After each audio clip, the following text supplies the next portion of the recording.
Hello guys, welcome again to my channel. So today we are making this graveyard scene in Blender.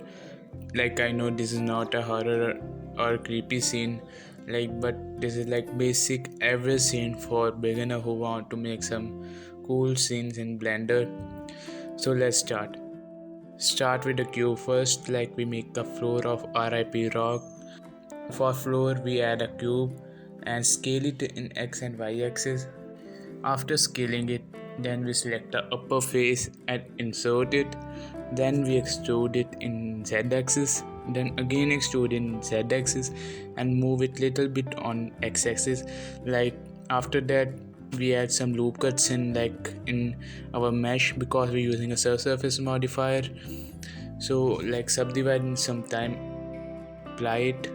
Then we sculpt it in sculpt mode because we make some cracks.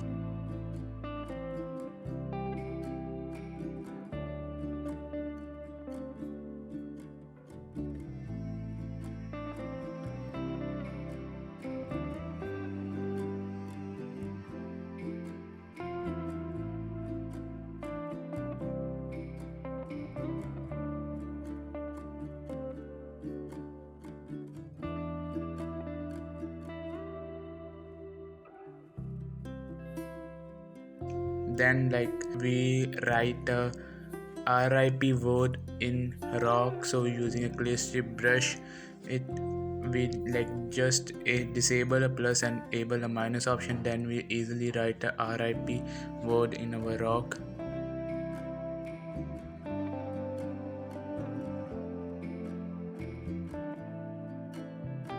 So after this we are going to making a cross type sign. As you see in our scene, we make a cross sign with the help of plane. So just add a plane in our scene. So first scale it in x-axis, then add a loop cut and move that loop cut in upward little bit, then bevel it. Then we select the beveled loop cut edges side edges, then extrude it and scale it in x-axis.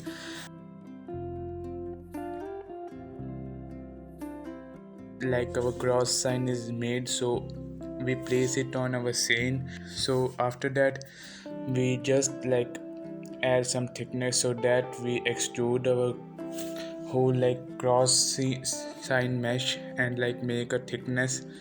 So after that we also make a loop cut because we're using a subsurface modifier for smoothness.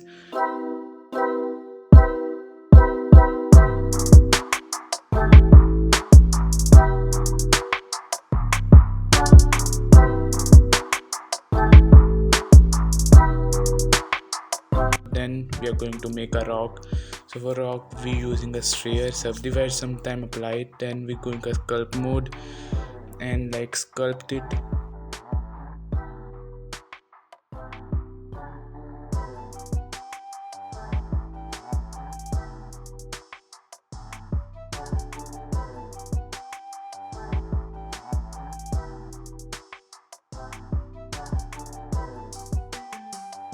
Then we're going to make a tree.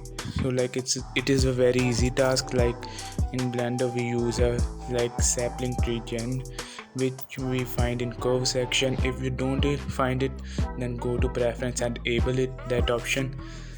So we are going to in curve section and select the sapling tree gen option.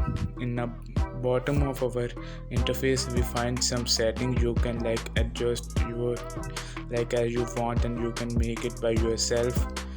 So after that we are going to use this type of tree.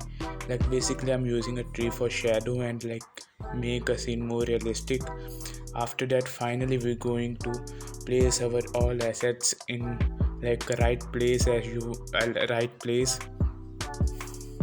Then we add some texture. I use a Blender kit add-on, and also for light I use a Nishita light in Blender, which is default. You can find it in our environment section in our property panel.